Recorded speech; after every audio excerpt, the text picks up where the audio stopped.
사람은 살아가면서 많은 질문들을 하게 됩니다.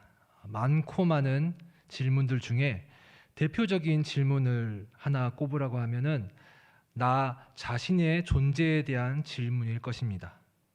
나의 존재에 대해서, 시작에 대해서 알고 싶을 때 우리는 먼저는 부모님에게 여쭤볼 수 있습니다. 나의 태몽은 무엇이었는지, 나를 가진 걸 알았을 때 기분이 어떠셨는지, 내가 뱃속에 있을 때 무엇이 드시고 싶으셨는지, 나는 어떤 아기였는지, 부모님을 닮았다고 느낄 땐 언제였는지, 나를 키우면서 미안하다고 느낀 적은 언제였는지, 나를 자랑스럽게 여겼던 적은 언제였는지, 나에게 고마웠던 점은 언제였는지, 그리고 나는 부모님에게 어떤 존재인지, 이런 질문들을 하고 거기에 대해서 답을 알아가다 보면은 내가 존재하기 위해서 그저 어머니의 어마어마한 육체의 그 고통에, 출산의 그 잉태의 고통만 존재한 것이 아니라 내가 지금 여기 존재하기까지는 내가 알지 못했던 무수히 많은 사건과 그 감정의 그 역사들이, 그 생각들이 많이 있었다는 것을 알게 됩니다. 그렇게 미처 알지 못했던 나의 존재에 대한 여러 가지 상황과 생각들을 알게 될 때에 부모님에 대한 사랑과 감사하는 마음이 더 크게 느껴질 것입니다. 그것처럼 주님의 몸된 교회 공동체인 우리도 사순절을 보내고 있는 이 기간에 하나님 앞에 죄인된 우리가 예수님의 십자가 사건을 통해 우리가 구원을 얻기까지 어떠한 역사와 어떠한 상황 속에서 그 안에 녹아들어 있는 예수님의 입장과 감정들은 어떠했는지 함께 살피면서 내가 받은 그 은혜와 사랑의 깊이가 정말 그것을 내가 정서로 체험하는 그런 묵상이 무엇인지 한번 알아가 보기를 소망합니다. 오늘 읽은 본문 말씀의 큰 주제는 하나님과 원수되었던 인간인 우리가 다시 하나님과 화목해지기 위해서 성부 하나님께서 구원을 계획을 하셨다는 것을 의미합니다. 그리고 그 계획을 성자 하나님 예수님께서 성부 하나님의 계획하신 뜻에 동의하시고 뜻을 같이 하셔서 구원 계획을 실행하셨다는 겁니다. 특별히 사순절은 하나님과 우리를 화목하게 만드시기 위해서 희생하신 예수 그리스도를 깊이 묵상하면서 보내는 그러한 기간입니다. 그렇다면은 우리는 이 기간에 예수 그리스도에 대해서 과연 어떤 것들을 묵상하면 좋을까요? 첫째, 성육신에 대한 묵상입니다. 성육신이라 하면 검색을 하면은 사전에 이렇게 나와 있습니다. 하나님의 독생자 예수님이 인류 구원을 위해서 성령에 의해서 마리아의 태를 통해 사람으로 태어난 일이다라고 기록이 되어 있습니다. 예수님이 높고 높으신 그 보좌에서 낮고 낮은 이 땅에 오셨다는 이것이 어떤 것과도 비교할 수가 없어서 예를 들기가 참 적절하지 않은데 조금이라도 이해를 돕기 위해서 예를 한 가지 들어보면은 집의 마당에 혹은 집안에서 같이 지내는 강아지나 고양이가 있을 수 있습니다. 근데 내가 정말 아끼고 내가 정말 사랑하는 그 강아지나 고양이가 있는데 몹쓸 병에, 죽을 병에 걸렸습니다. 고칠 방법이 다른 건 아무것도 없고 딱 하나 있는데 그 방법이 뭐냐고 하니 지금 어엿하게 사회인으로 잘 살아왔던 내가 사람의 삶을 버리고 갑자기 내가 강아지나 고양이로 태어나서 내가 그 반려견이나 반려묘를 대신해서 내가 죽는 것을 선택해야 된다는 상황인 것입니다. 여러분이 아무리 아끼고 좋아하고 사랑하는 강아지, 고양이가 반려묘가 있다고 해서 내가 그 강아지로 태어나서 대신 죽어 주실 수 있는 분이 계신가요? 예수님이 우리를 죄에서 자유케 하시고 죄의 지배에서 해방시키고 우리를 구하시기 위해서 이 땅에 태어나신 성육신은 앞에 예를 든 것과는 비교도 할 수 없을 만큼 더 낮아지신 것을 경험한 것입니다. 얼마나 우리를 사랑하시기에 그토록 낮아지셨는가를 우리는 묵상을 해야 되는 것입니다. 두 번째입니다.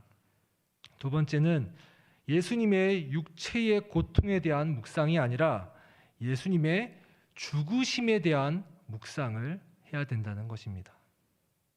우리는 보통 많은 경우에 예수님의 그 신체적 육체의 고통에 초점을 맞추는 것도 의미가 있을 수 있지만 그것보다는 예수님의 죽음에 초점을 맞춰야 합니다. 내가 사회가 규정한 법을 어긴 그런 것 때문에 예수님이 죽으신 것이 아닙니다. 내 안의 인격으로 경향성으로 나를 지배하는 그 존재하는 죄의 힘을 꺾기 위해서 예수님께서 십자가에 죽으신 것입니다. 우리는 많은 경우에 십자가를 바라볼 때 십자가 그러면은 벌써 우리는 눈물 흘릴 준비를 마음에 하고 있습니다. 고난받고 예수님이 십자가에 채찍을 맞고 못이 박히고 피 흘리심, 그 육체적인 고통에 우리의 마음이 초점이 맞춰져 있기 때문입니다. 그리고 패션 오브 크라이스트 같은 그런 예수님의 죽으심, 그 십자가 사역에 대한 묘사를 한 영화를 보면 너무나 가혹하고 잔인하게 묘사가 되어 있기 때문에 보면 눈물이 날 수밖에 없습니다. 예수님께서 십자가에 어마어마한 고통을 당하신 것 맞습니다. 맞는데 그거보다 우리는 더 깊은 의미를 묵상해야 된다는 것입니다. 사실 예수님의 죽음을 경험해야 우리가 그것을 묵상해야 되는 중요한 이유가 있는데 육체적인 고통으로만 비교해 본다면은 예수님뿐만 아니라 예수님 옆에 있던 강도도 십자가에 그 똑같은 고통을 당하고 죽었습니다. 예수님의 제자인 베드로는 내려오는 말에 의하면 거꾸로 십자가에 달려서 죽었다고 하고 사도 바울은 목이 베어서 죽임을 당했습니다. 그 외에도 믿음의 많은 선진들이, 많은 성인들이 더 잔인하게 톱에 썰리고 사자의 밥이 되고 너무너무 고통스럽고 잔인한 방법으로 죽은 사람들이 많이 있습니다. 하지만 그런 사람들의 죽음이 우리의 구원에 어떤 의미가 있습니까?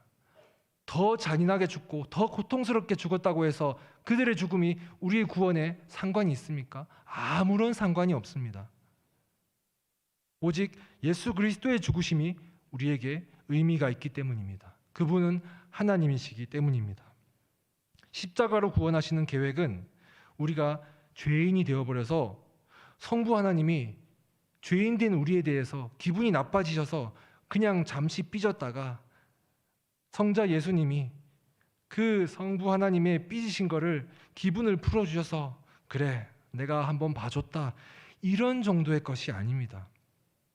하나님은 인격으로 우리 안에 경향성으로 인간의 영혼 속에 존재하는 그 죄를 미워하고 혐오한다고 신학자 존 오웬은 말하고 있습니다. 죄가 하는 일은 우리를 죄의 들을 짓도록 만듭니다. 성경에 죄의 삭은 사망이라는 말씀처럼 그 삭은 돈으로 주는 대가입니다. 죄라는 그 인격체가 죄의 들을 짓게 하는 일을 열심히 했으니까 하나님이 죄에게 품삯을 주시는데 그 품삯이 죽음입니다. 너는 죽게 될 것이다. 너는 죽어야 된다. 그런데 그 죽음을 품삯으로 받은 죄가 우리의 영혼 안에 들어있어서 그 죄의 지배를 받는 사람도 같이 죽게 될 수밖에 없는 운명에 처한 것입니다.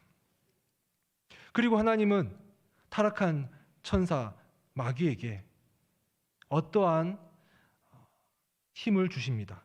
죄가 들어있는 그 인간들을 죽일 수 있는 그런 어떠한 알 수 없는 힘을 주십니다. 어떤 방법으로 그에게 그것이 주어졌는지는 성경에서 말하고 있지 않기 때문에 알 수 없습니다. 잘 모르지만 주어져 있습니다. 그 힘을 우리는 죽음의 권세라고 말합니다. 그래서 사람은 태어나자마자 영혼 안에 죄가 거하기 때문에 우리는 다 죽음을 경험할 수밖에 없는 것입니다. 마귀는 인간을 죽게 할 수 있습니다. 죽음의 권세가 그에게 있기 때문입니다. 좀 말이 이상하게 들리실 수도 있지만 어쨌든 그 죽음의 권세를 하나님이 마귀에게 준 것이겠죠. 그렇기 때문에 마귀가 하나님의 일을 하는 사람들을, 선지자들을 하나님의 백성에게 하나님께로 돌아오라 설득하고 하나님의 일을 하는 하나님의 사람들을 온갖 누명을 씌우고 여러 가지 방법들로 죽일 수 있습니다. 죽였을 때 하나님이 마귀야, 너 내 선지자를 왜 죽였느냐라고 핀잔하실 수가 없습니다. 왜냐? 그 선지자도 그 영혼 안에 죄가 거하고 있는 죄인이기 때문입니다. 그래서 우리는 죽음을 경험했을 때 마귀가 사람을 죽게 만드는 것은 하나님 입장에서, 공의의 하나님 입장에서는 자기 나름대로는 공의적인 일을 하고 있는 그런 상황인 것입니다. 그렇게 역사를 거치면서 하나님의 사람들을 온갖 핍박을 가하면서 마귀는 사람을 죽여왔습니다. 그런데 어느 때에 한 사람이 왔습니다. 근데 이 사람은 좀 다릅니다. 엄청 능력이 뛰어나고 병도 고치고 물로 포도주를 만들고 죽은 사람도 살려내고 놀라운 일들을 행합니다. 이게 누굴까요? 예수님이죠.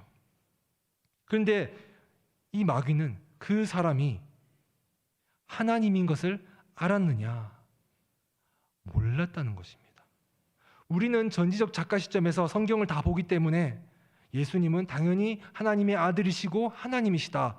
우리는 다 알고 있습니다. 하지만 그것이 그 시대에는, 그 사람들에게는, 심지어 마귀에게까지 그것이 알려지지 않았습니다.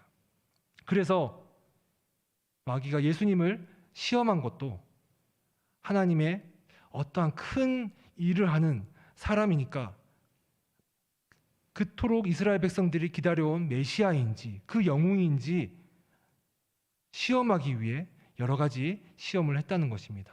우리는 하나님의 아들이라고 하면은 당연히 하나님이라고 알고 있지만 그 당시에 쓰인 단어의 의미로 볼 때는 마귀가 너가 하나님의 아들이거든 뛰어내려 보라 라고 하는 것은 그 당시에 쓰인 그 단어는 신으로서의 단어가 아니고 하나님과 인간을 사이를 중간에서 이어주는 매개자 역할을 하는 그런 의미로서의 하나님의 아들로 쓰인 것입니다. 그렇기 때문에 마귀도 그 당시에 예수님이 어느 그냥 모세나 엘리야 같은 하나님의 일을 하는 사람인가 보다 의심만 했지 그 자신이 하나님이신 것은 몰랐다는 것입니다.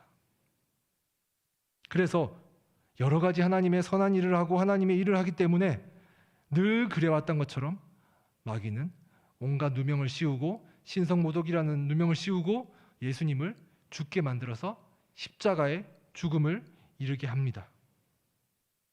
그리고 예수님이 십자가에 죽으시고 나니까 그때가 되어서야 휘장이 찢어지면서 마귀가 알게 되었습니다. 아, 이분은 그냥 하나님의 일을 하는 그런 선지자도 아니고 그냥 인간이 아니라 하나님 자신이었구나.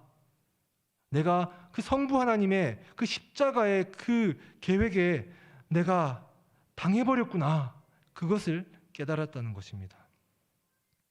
죄 있는 사람은 죽음의 권세인 마귀가 우리를 죽일 수 있습니다. 하지만 예수님은 죄가 없으신 분이기 때문에 죽음의 권세를 가지고 마귀가 함부로 죽이면 안 되는 분이었습니다. 근데 그 죽음의 권세를 가지고 예수님께 죽음을 주었기 때문에 죽음의 권세를 정당하게 공의롭게 쓰지 못한 것입니다. 그렇기 때문에 마귀는 하나님에게 죽음의 권세를 빼앗기게 되었습니다. 그리고 그것을 예수님이 가지게 되신 것입니다. 이것이 인간을 구원하는 유일한 방법이었고 이 십자가가 하나님의 지혜라는 것입니다. 신학자 헤르만 바빙크는 이런 말을 했습니다. 하나님이 죄 없으신 완전한 신이신 예수님을 죄 있는 모양을 가진 사람의 모양을 가지고 태어나게 하셔서 마귀에게 미끼를 걸어서 던졌다. 그걸 마귀가 덥석 물어버린 것이다 라고 헤르만 바빙크는 말했습니다. 우리가 세 번째로 묵상해야 될 것은 이 십자가를 앞둔 예수님의 감정과 예수님의 생각, 예수님의 입장에 대한 우리가 묵상을 또한 해봐야 합니다. 우리는 예수님에 대해서 담담하게 어린 양이 도살장에 그냥 순하게 끌려가는 양처럼 예수님이 덤덤하게 십자가를 지셨을 것이다. 그분은 신이시니까 그렇게 우리가 오해를 하는 경우가 있는 것 같습니다. 하지만 예수님은 여러분도 아시다시피 기도하시면서 겟세마네 동산에서 기도하실 때 땀이 피가 될 정도로 극도의 공포와 스트레스를 느끼면서 죽음의 공포를 느끼셨습니다. 죄가 있는 우리에게는 죽음은 당연한 것이기 때문에 당연한 것이지만 죄가 없는 그 하나님, 예수님에게는 죽음이라는 것은 너무나 낯설고 너무나 어려운 일이었습니다. 성부, 성자, 성령 그 하나님의 삼위일체가 관계가 단절되는 공포, 이것은 우리가 상상할 수 없는 어마어마한 정말 무서운 공포였을 것입니다. 이런 것에 대해서 우리가 묵상해 봐야 된다는 것입니다. 이것도 비교할 것이 없지만 제가 생각해 본 것들은 이런 것들이 있었습니다. 여기저기 너무너무 많이 박아서 차가 성한 곳이 없을 정도로 찌그러진 차는 어디 박아서 기스가 나면은 간지러울 정도로 아무 느낌이 없습니다. 하지만 방금 오늘 새 차를 뽑았는데 바로 범퍼에 어디에 사고가 나서 박았다. 그러면은 정말 속쓰림이 다릅니다. 그것처럼 차에 대한 감정도 이러할진데 우리 자신의 상태가 죄인인 상태와 죄가 없는 상태에서 죽음을 경험한다는 것은 우리가 도저히 상상할 수 없는 공포인 것입니다.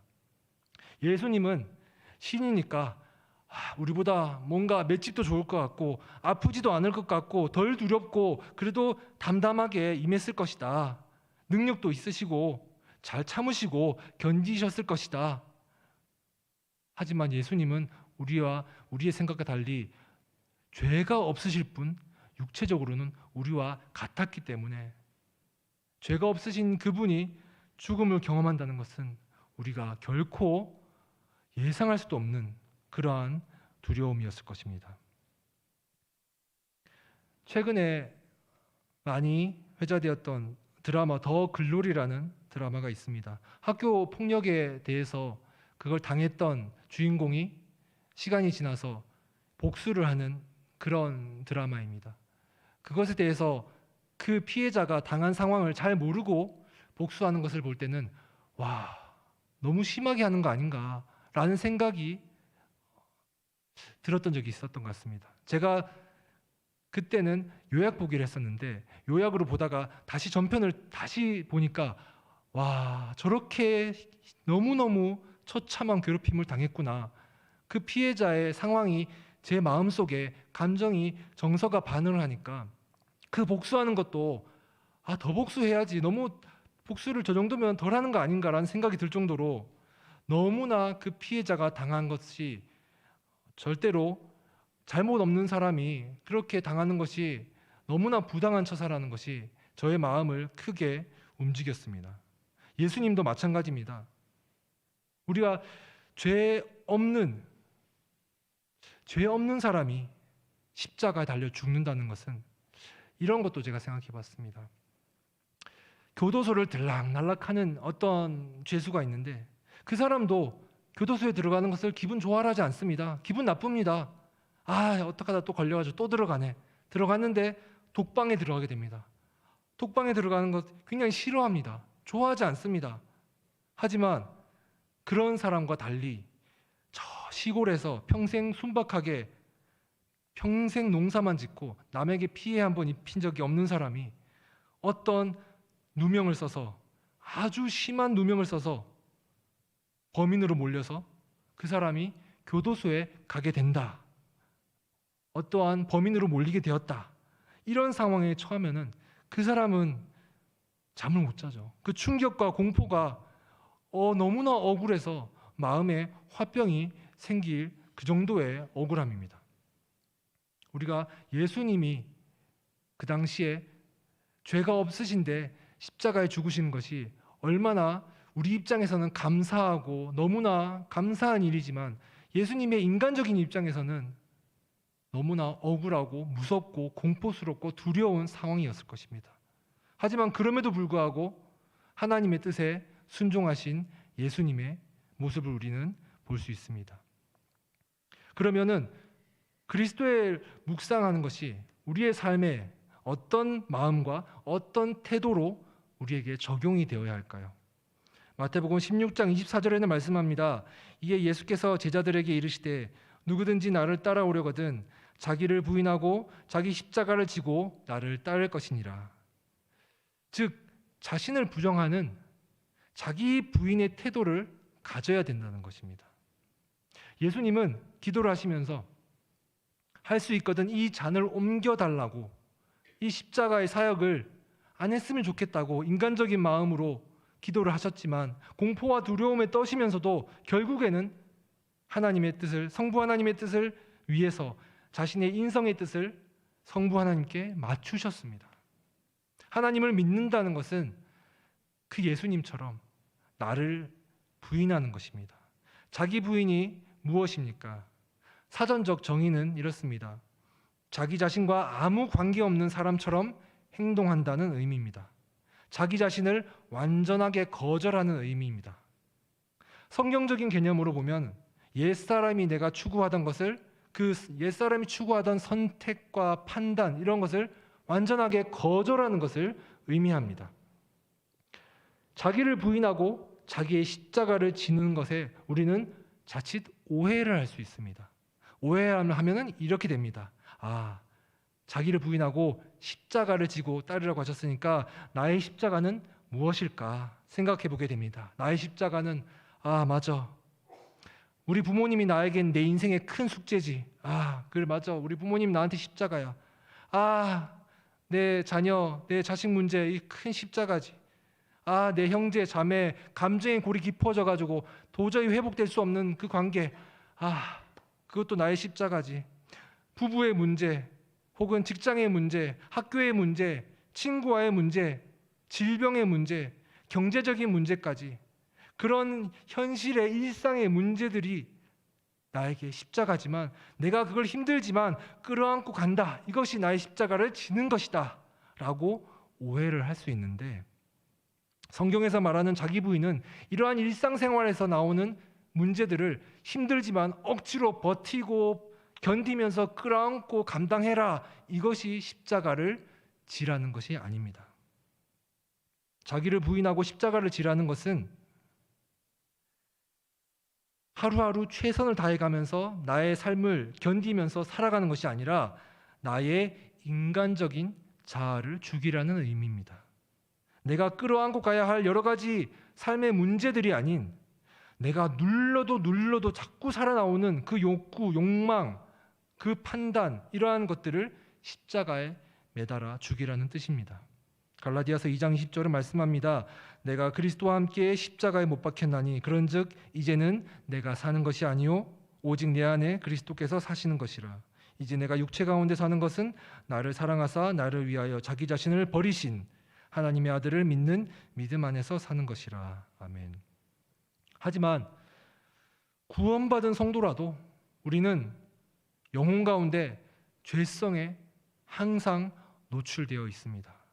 그렇기 때문에 끊임없이 나의 옛사람이 자꾸 되살아납니다. 그래서 자기 자신의 십자가에 그때그때 매달아서 죽이라. 이것이 자기 부인과 같은 말입니다. 삶의 문제에 대해서 허덕거리면서 버티면서 내게 주어진 문제를 떠안고 그래도 짊어지고 나가라. 이것이 아니라 자기를 부인하고 십자가를 지는 것은 삶의 문제와 투쟁하는 것이 아니라 자신의 옛 자아, 자신의 욕망과 자신의 죄성과의 영적인 투쟁을 하라는 것입니다. 그 삶이 어떤 삶인지 사도행전 20장에서 바울이 보여주고 있습니다. 바울은 성령의 계시를 직접 받고 또한 성령의 영감을 받은 주변 사람들, 주변의 성도들에게 바울의 예루살렘에 가지 말라고 이런 얘기를 듣습니다. 본인도 성령의 계시를 받고 주변 사람들에게도 그 이야기를 듣습니다. 가면은 분명히 환난과 핍박이 있을 것이다. 예루살렘으로 가지 말라라고 말립니다. 그런데 바울은 그런 계시와 주변 사람들의 이야기를 듣고도 받아들이지 않고 마음을 굳세게 하도록 일으켜 세우시는 성령님의 격려로 받아들이겠다고 고백하고 예루살렘으로 가고 맙니다. 우리는 자본주의에서 살기 때문에 이 사람은 10원짜리 하나라도 손해보기 싫어하는 것이 사람의 심리가 있습니다. 그래서 내가 가려고 하는 길에 어려움이 기다리고 있다. 그것을 알고 있을 때에는 열이면 열, 백이면 백, 그 길을 피하려고 합니다. 근데 그것을 뭐라 할 수 없습니다. 위험을 피하는 것은 생존의 기본적인 원초적인 우리의 본능이기 때문입니다. 하지만 바울은 복음의 증인이 되기 위해서 자기 자신을 보호하려는 그 본능적인 욕구, 그 요구를 거절하고 고난의 길을 가는 것, 이것이 자기 부인의 선언입니다. 바울처럼 과연 나는 그럴 수 있을까? 자기에게 물어보는 이런 시간, 그것도 십자가에 대한 묵상일 것입니다. 인간이 만든 믿음이 아닌 하나님이 주신 믿음을 가진 사람은 성령님의 도우심을 통해서 이 사도 바울처럼 자기 부인의 길을 가는 사람이라고 성경은 말해주고 있습니다. 자기를 부인하는 삶을 살지 않고 본능대로, 욕구대로, 욕망대로 선택하고 판단하는 것이 악입니다. 죄성을 가진 인간의 본성은 자신의 욕구와 욕망을 만족시키라고, 너의 욕구와 욕망을 만족시키라고 끊임없이 우리를 압박해 옵니다. 그래서 자기 자신을 부인하는 것은 자기의 의지만으로는 되지 않습니다. 오직 하나님께서 선택하셔서 영혼에 대한 소망을 주신 그 사람만이, 하나님이 주신 믿음을 가진 그 사람만이 성령에 이끌려서 십자가를 지고 자기를 부인하고 예수님의 길을 따라갈 수 있는 것입니다.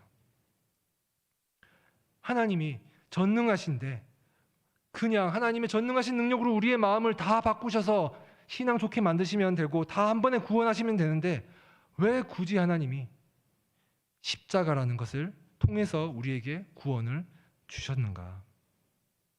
하나님의 전능하신 성품에 대해서 우리는 생각해 볼 필요가 있습니다.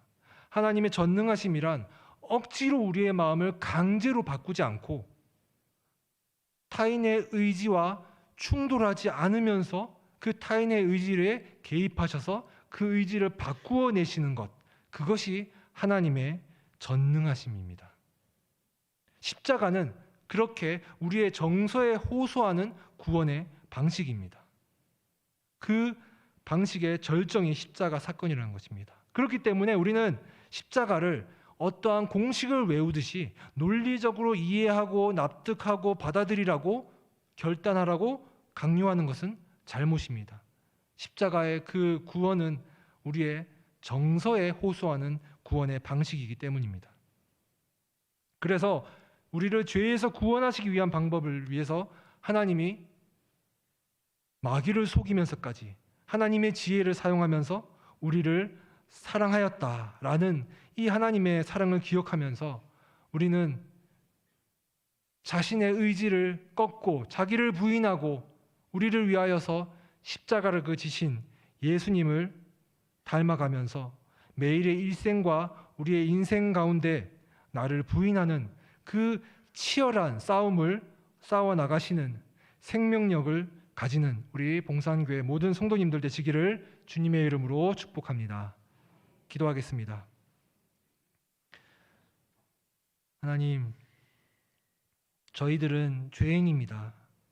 입으로는 예수 그리스도께서 나의 주인이라고 말하고 있으면서도 마음으로는 여전히 내가 나의 주인이었습니다. 예수 그리스도의 사람 되심과 저를 위한 죽으심이 성자 하나님께서 하나님의 자리에서 내려오신 자기 부인이었다는 것을 오늘 말씀을 통해서 알게 되었습니다. 그것을 믿음으로 알게 된 사람만이 예수 그리스도의 제자로, 예수 그리스도의 자녀로 자기를 부인하고 나아갈 수 있다는 것을 알게 되었습니다. 저희들에게 그 믿음을 허락하여 주시옵소서. 그 믿음으로 끊임없이 세상을 쫓아가는 나 자신과 싸워서 성령의 도우심으로 나의 옛사람을 이기고 거룩한 성도로 버티게 하여 주시옵소서. 장차 예수 그리스도께서 다시 오실 때에 잘 버티고 잘 싸웠다는 위로와 격려와 칭찬받기를 원합니다. 예수 그리스도의 이름으로 기도드리옵나이다. 아멘.